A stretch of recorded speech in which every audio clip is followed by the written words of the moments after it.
최근에 들은 얘기 중에 이런 얘기가 있었습니다. 아버지가 사업에 일찍 실패하고 빚을 졌습니다. 그 빚을 부인과 아들이 떠맡았죠.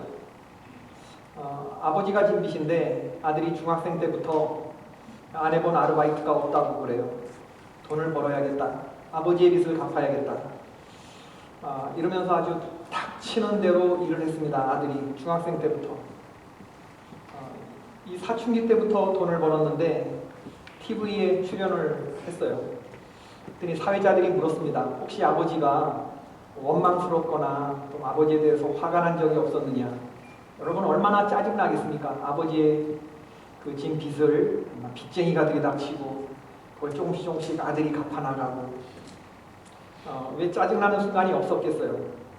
근데 이 아들이 뭐라고 대답을 했느냐 하면 한 번도 아버지가 짜증나거나 아버지에 대해서 화가 난 적이 없었다고 대답했습니다. 그냥 아버지가 어려워지니까 내가 당연히 아들로서 도와야 한다고 생각을 했던 거라고. 근데 한 번 화나고 속상한 적이 있었는데 그건 아버지가 자기 눈치를 보는 것이 참 힘들었다는 거예요. 주말에 자기가 들어오면 아버지가 일이 있다고 그러고 나가신대요. 근데 매번 그러시는 것 같길래 자기가 주말에 올 때마다 아버지가 집도 좁고 그러니까 한 번은 어디를 가시나 그러고 한번 따라 나가 봤다는 거예요. 아버지한테는 자기가 이런 얘기 한 번도 해본 적이 없다고. 그래서 방송에서 얘기를 하는데 아버지가 딱히 누구를 만나시는 것도 아닌데 그냥 지하철을 타고 여기저기 이렇게 다니시고 기웃거리시고 공원 같은 데 가시고 편의점에서 김밥과 우유를 사 드시면서 저녁 때우시고 그렇게 하시더라는 거예요. 그게 너무 속상하고 자기가 먹다 남은 그런 반찬으로 아버지가 집에서 식사를 하시고 이러는 것들이 참 화가 나더라는 거예요. 그러니까 사회자가 이제 아버지에게 물었습니다. 왜 그러냐고. 그랬더니 미안해서 그랬다고. 아들에게 내가 짐이 되는 것 같아서 미안해서 그랬다. 짐이 되는 건 짐이 무겁기 때문입니다. 무겁기 때문에 짐이 되는 거죠. 인간관계 가운데 가장 친밀한 관계가 아버지와 아들의 그런 관계이고 서로 사랑해야 되는 그런 관계인데 부부관계도 그렇고 모든 관계들이 그래요. 친구관계도 그렇고. 근데 이런 관계들이요. 어느 순간에 누군가에게 짐이 되면 그것처럼 고통스러운 관계가 시작되는 게 없죠. 그렇지 않나요? 저는 우리 교회 어린아이들을 보면 참 흐뭇하고 주일날 아기들을 데리고 오는 그런 엄마들을 보면 참 대견하다 그런 생각이 듭니다. 여러분도 보시면 알겠지만 우리 선한생교회 아이들은 발육 상태가 굉장히 양호합니다. 아이들이 토실토실하고 그래서 들어보신 분들은 알 거예요. 얘는 다시 들으면 안 되겠구나 이런 생각이 드는데 우리 교회 엄마들은 애들을 번쩍번쩍 잘 듭니다. 이게 짐이라고 생각하면 어떻게 연우 이런 애들을 들겠어요. 못 듭니다. 근데 엄마들은 번쩍번쩍. 왜? 이 짐보다 더 무거운 건 뭐냐면 짐이 짐보다 더 큰 능력, 사랑이 얘를 들어 올리는 거죠. 사랑하는 마음이 아이의 무게보다 크기 때문에 아이를 받아 올리면서 짐이라고 생각하는 부모가 없어요. 오히려 기쁘고 행복하지. 신앙생활에도 이러한 것들은 그대로 적용됩니다. 여러분, 하나님이 짐처럼 여겨지는 순간이 있습니까? 없습니까? 우리끼리 솔직히 얘기해 보시죠. 신앙생활이 짐처럼 여겨지는 때가 있단 말입니다. 저는 오늘 이사야 46장을 천천히 읽었는데 여러분이 이사야 46장은 어떤 느낌으로 읽으셔야 하냐면 누가복음 15장에 누가복음에 그 탕자의 비유 얘기가 나오죠. 탕자의 비유에서 둘째 아들 탕자가 나갔다가 돌아와서 아버지에게 용서를 받고 그날 거대한 성대한 잔치를 열리고 난 다음에 아버지하고 아들하고 둘이서 있을 때 그때 아버지가 하는 이야기라고 생각하면 딱 맞아요. 아버지가 돌아온 아들에게 어떤 말을 그날 저녁에 했을 것인가 누가복음엔 안 나오지만 저는 오늘 이러한 말씀을 했을 거라고 이사야 46장의 말씀을 아들에게 들려줬을 거라고 생각합니다. 돌아온 탕자 아들에게. 오늘 본문 1절 2절 말씀에 벨은 엎드러졌고 느보는 구부러졌다고 말해요. 그 벨과 느보가 누구냐? 그 벨과 느보가 가뜩이나 피곤한 짐승에 무거운 짐이 되었도다. 그러니까 이 벨과 느보가 바벨론의 우상인데, 이 바벨론의 우상이 가뜩이나 피곤한 짐승의 무거운 짐이 되었다. 우상이라는 게 그런 존재다. 그런 말씀을 하시는 거죠.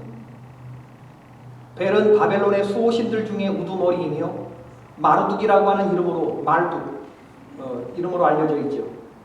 벨이라고 하는 신의 잘 알려진 히브리어는 바알입니다. 바알. 하나님을 믿지 않는 사람들이 믿고 의지하는 것들 가운데 가장 강력한 우상, 역사와 전통에 빛나는 우상이 뭐냐면 바알이에요. 바알. 가장 힘이 있고 가장 강력하고 가장 돈이 많은 어떤 이러한 존재들. 이게 가나안의 바알, 이게 바벨론의 벨이죠. 벨. 느보는 바벨론 당시 벨 못지않게 중요하게 여겨졌던 신인데, 마르둑의 아들이고 바벨론 당시의 문화와 그 찬란했던 지혜를 관장하던 신이에요. 그러니까 느보라고 하는 신은 모든 인간의 힘으로 이루어지는 인본주의를 총괄하는 신, 그게 느보라는 겁니다. 근데 지금 하나님이 그 세상을 갔다 온 아들에게 하는 얘기가 뭐냐면, 벨은 엎드러졌고 느보도 구부러지지 않았느냐. 네가 믿고 따라갔던 그 우상이 구부러지고 엎드러져서 가뜩이나 피곤한 짐승의 무거운 짐이 되지 않았느냐. 신이라고 섬겼지만 너를 아름답고 빛나게 만들어줄 거라고 그 앞에서 너는 엎드리고 그것을 따라가는 삶을 살았지만, 벨은 엎드러졌고 느보는 구부러졌다. 바알과 아세라는 엎어지고 구부러졌다는 거예요. 이스라엘 백성들이 의지하고 떠나갔던 것들이죠. 의지하고 그들을 따라갔던 건데 그게 엎어졌다는 거예요. 왜 그들을 따라갔을까? 하나님을 짐스럽게 여겼기 때문이죠. 신앙생활. 여러분, 아버지의 품을 떠나고 싶은 때가 있어요. 아버지가 짐스럽게 여겨지는 때가 있습니다.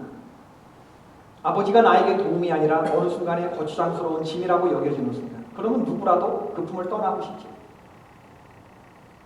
어떤 분의 이야기입니다. 어릴 때부터 자기가 모태신앙으로 자랐는데 별 문제 없이 잘 자랐고, 때가 되어서 결혼했고, 그리고 자녀를 낳았고, 평탄한 삶으로 남들이 부러워할 만한 좋은 대기업의 직장을 얻었죠. 보수가 좋았고 탄탄대로를 가는 것처럼 보였습니다. 그런데 어느 날 뜻하지 않은 사건에 휘말리게 됐는데, 그 팀이, 자기가 속한 팀이 자기 잘못도 아닌데 여기에 억울하게 휘말려서 직장에서 해고가 되었어요. 다른 사람이 잘못한 겁니다. 내가 잘못한 게 아니에요. 그런데 내가 최종 책임을 지고 내가 속죄양이 되어서 옷을 벗었으니 얼마나 억울하겠습니까? 이런 상황이 미처 예측하지 못한 상황이었기 때문에 황당하기도 했고 당혹스럽기도 했어요. 한참 아이들에게 돈이 들어갈 시기에 이제 백수가 되어버렸으니 레이오프를 당하고 말았습니다. 한꺼번에 경제적으로 쪼들리게 되었고, 그동안 관계했던 사람들이 다 떠나가게 되었고, 스스로에 대해서 이렇게 무가치하게 느껴본 때가 없었고, 그러면서 생각해보니 왜 하나님이 나에게 이런 시련을 주었을까, 그런 생각이 들어오더래요. 그래서 원인을 생각해보니까 내가 신앙인인데도 불구하고 내가 직장을 더 중요하게 생각해서 슬금슬금 주일 빼먹고 직장에 출근하고, 가서는 안 되는 자리에서 죄도 짓고 또 마시고, 하나님이 그래서 내게 벌을 내리신 게 아닐까, 그런 생각이 들더래요. 그런데 하나님이 나를, 이건 치신 거다, 하나님이 나를 까신 거다, 이렇게 생각하고 있는데 금요일 속회 모임에 갔는데 숙장님이 하시는 말씀이, 집사님이 회개하고 있으면 다 꺼내놓고 회개하시고, 이러면서 회개하시라고 이야기를 하는데, 그때 마음에 이건 하나님이 날 치시는구나, 컨펌이 되더라고요.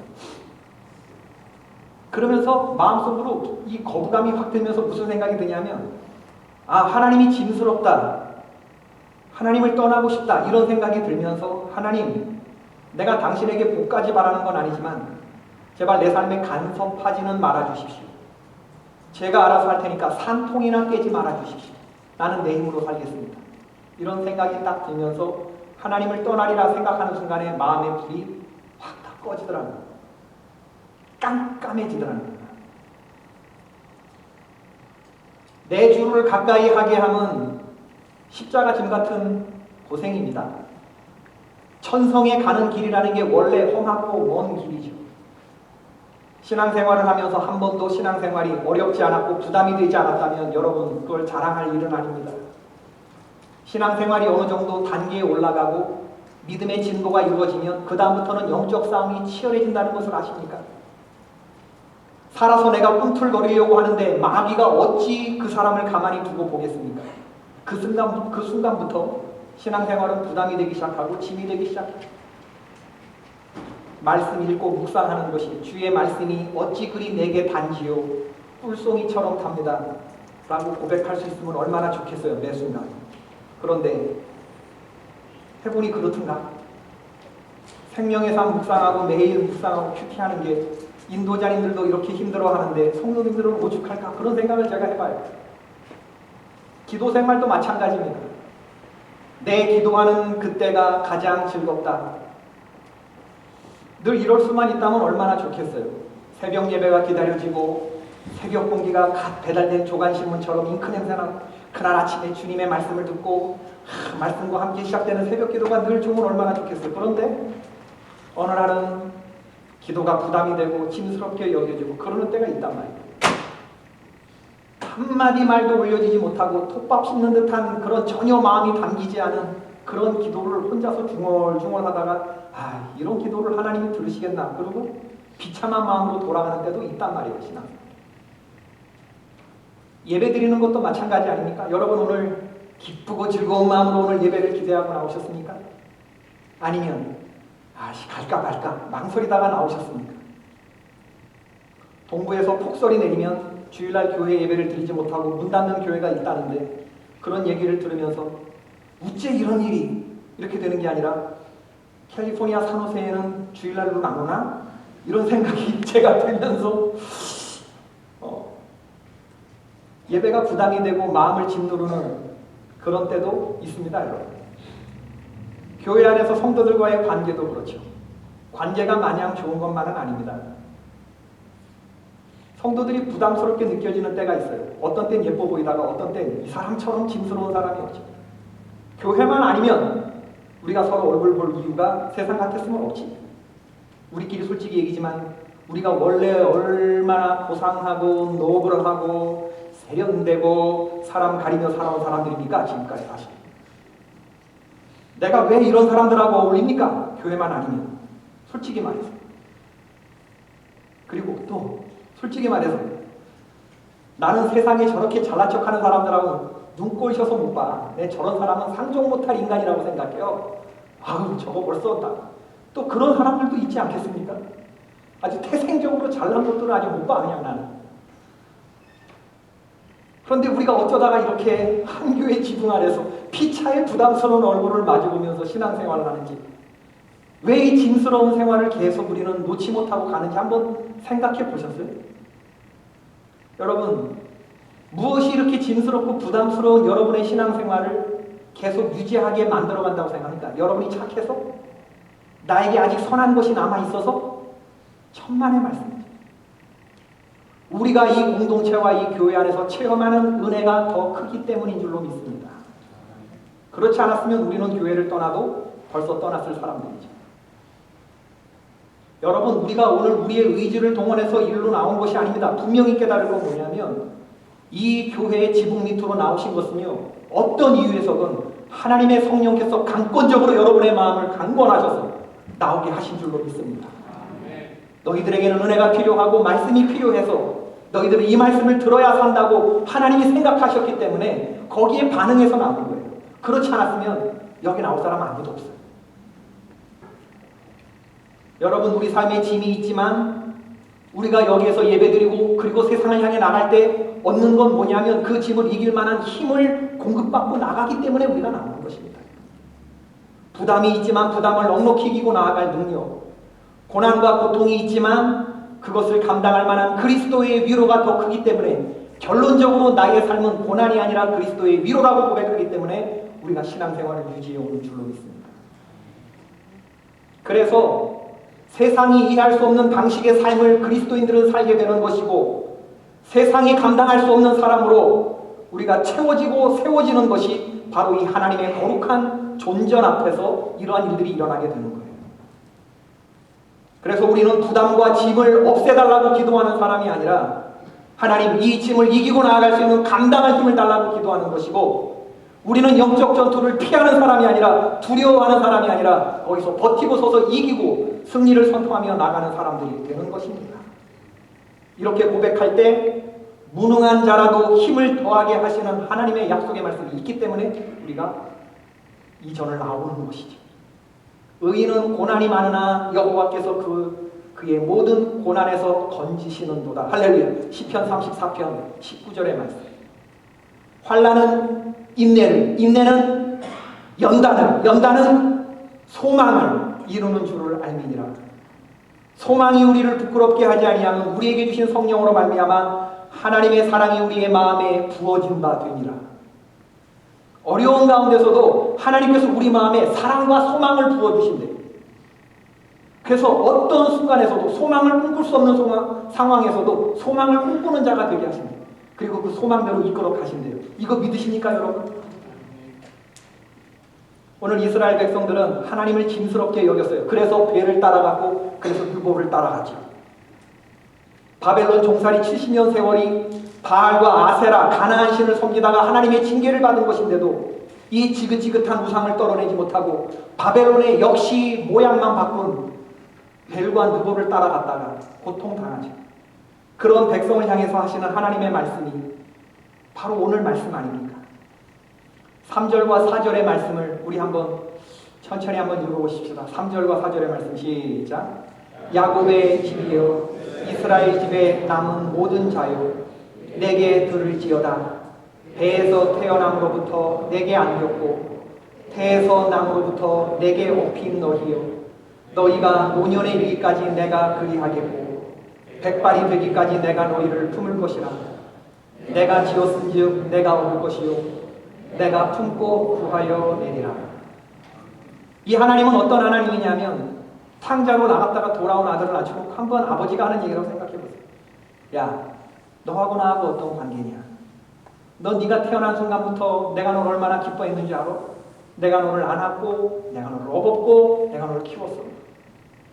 그리고 난 앞으로도 넌 나의 자녀고 난 너의 아버지야.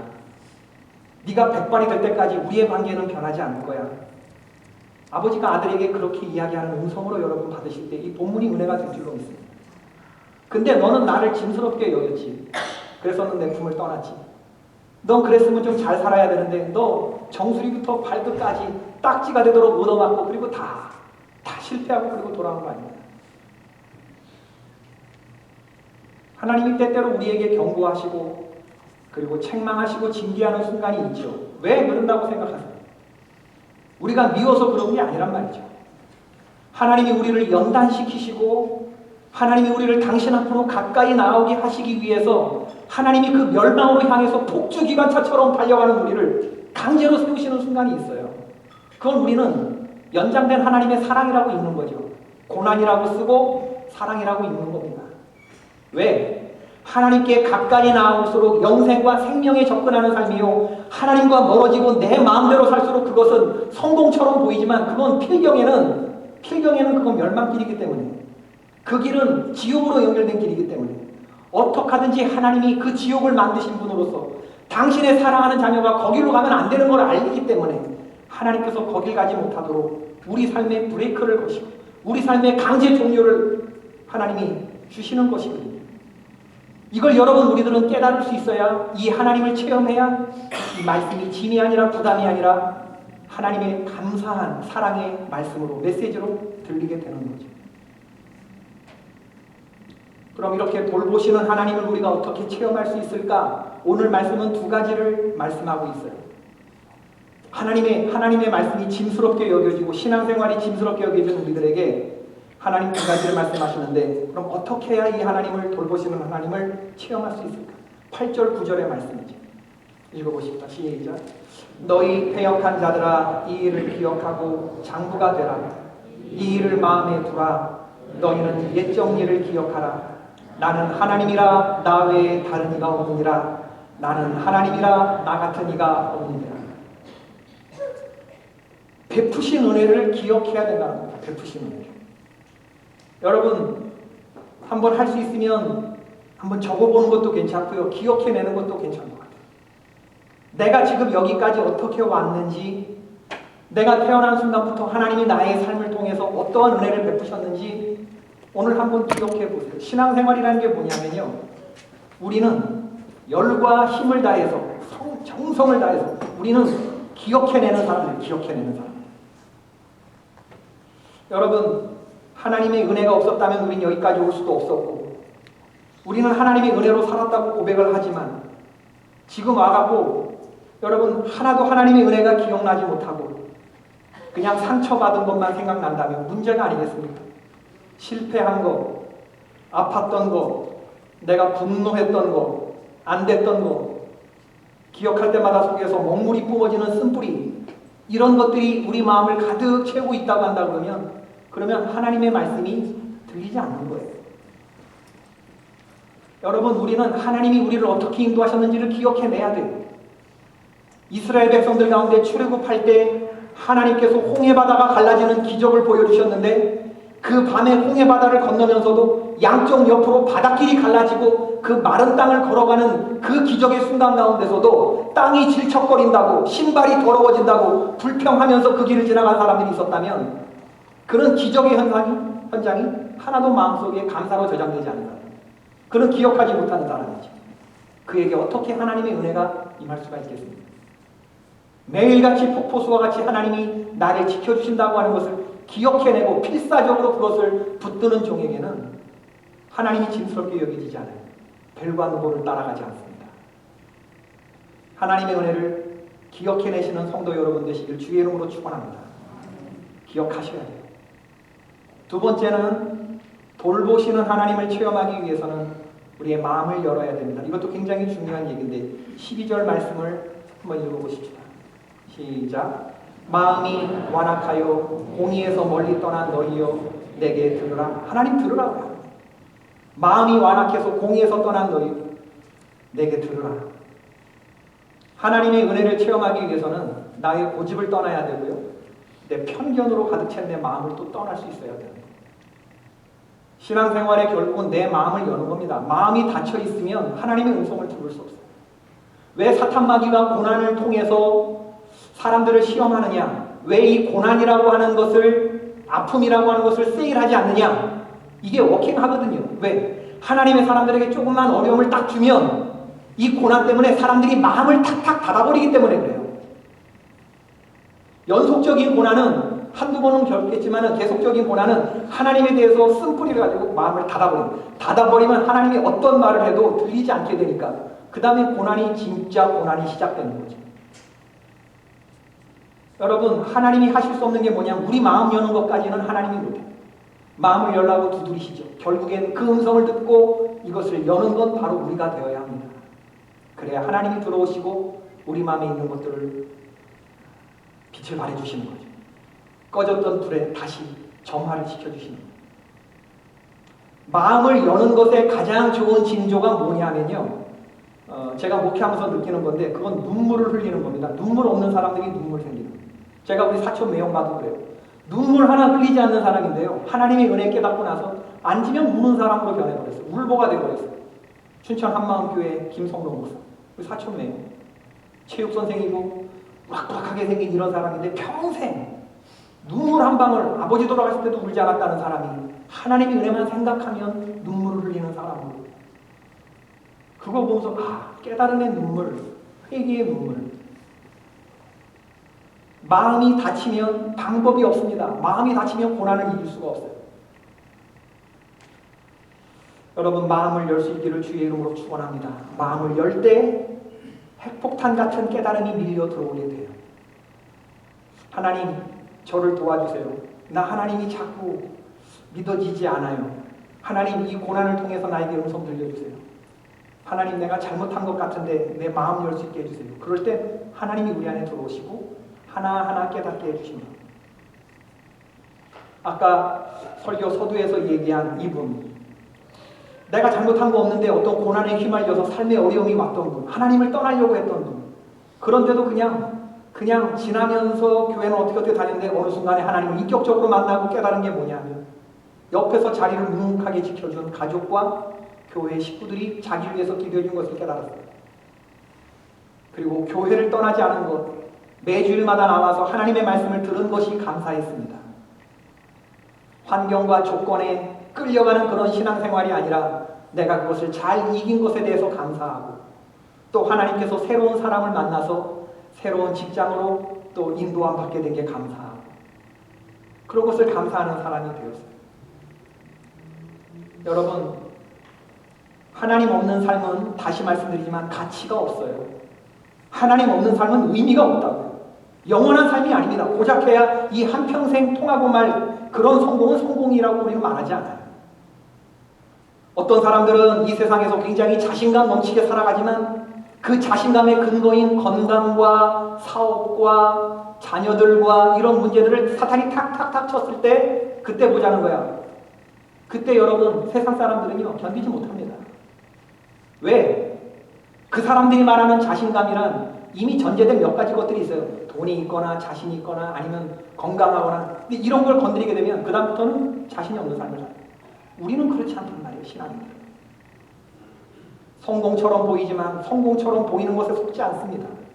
진짜가 아닌 것에 우리는 마음을 흔들리지 않는다. 풍부에 거하거나 비천에 거하거나 우리는 자족하면서 하나님의 뜻이 무엇인지를 찾아가는 그런 하나님의 사람들이 아니에요. 그리고 하나님이 하신 약속의 말씀을 굳게 붙들고 그 말씀 따라 한 걸음 한 걸음 그냥 걸어가면서 묵묵히 신앙생활 해나가는 바로 이런.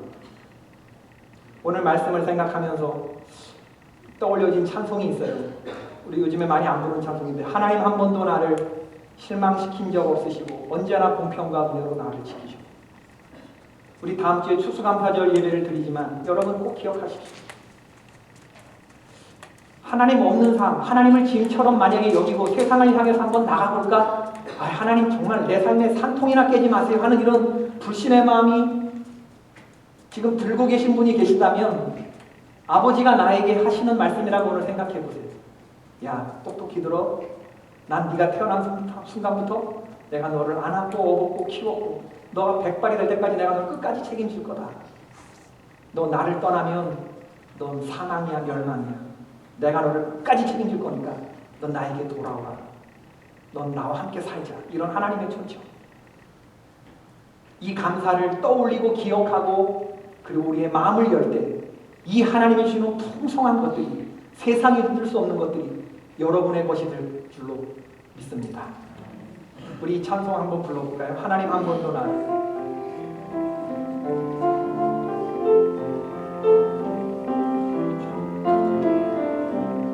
좀 천천히. 하나님 한 번도 나를 실망시킨 적 없으시고 언제나 공평과 은혜로 나를 지키셨네. 오신 치유하신 주, 오신 치유하신 주, 내 너를 떠나지도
예수 그리스도의 십자가 사랑, 자기 아들을 십자가에 못 박으시면서까지 내 죄를 해결해 주시고 나를 당신의 품에 안으시기 위해서 당신이 할 수 있는 가장 힘들고 가장 아픈 결정을 가장 위대한 분이 내린 그 사랑을 우리는 믿어야 됩니다, 여러분.